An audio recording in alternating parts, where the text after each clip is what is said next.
Pardi highway પર લગ્નમાંથી પરત ઘરે જતા ડુંગરીના મોપેડ ચાલકને અજાણ્યા વાહન ચાલકે ટક્કર મારી।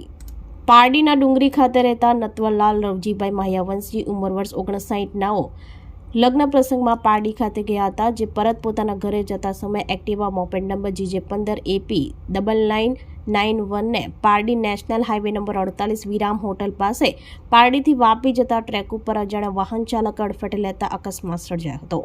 ઘટનાની જાણ આસપાસના લોકો અને પુત્રને થતા સ્થળ ઉપર દોડી આવ્યા હતા અને નટવરભાઈને પારડી કુરેશી હોસ્પિટલ ખાતે પ્રાથમિક સારવાર બાદ વાપી હરિયા હોસ્પિટલ ખાતે વધુ સારવાર માટે ખસેડવામાં આવ્યા હતા, જ્યાં તેઓને માથા તથા હાથ પગ તેમજ શરીરે ગંભીર ઈજા પહોંચતા ફરજ પરના તબીબે સારવાર દરમિયાન નટવરભાઈને મૃત જાહેર કર્યા હતા। આ સમગ્ર ઘટના અંગે પારડી પોલીસ મથકે મૃતકનો પુત્ર વિનેશ નટવરલાલ માહ્યાવંશીએ અજાણ્યા વાહન ચાલક વિરુદ્ધ ફરિયાદ નોંધાવી હતી। વધુ તપાસ પોલીસે હાથ ધરી છે।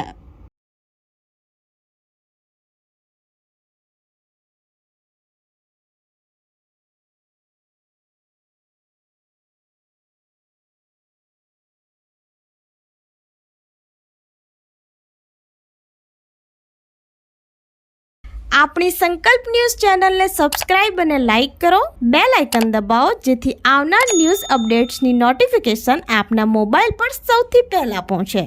Like, subscribe and share the video.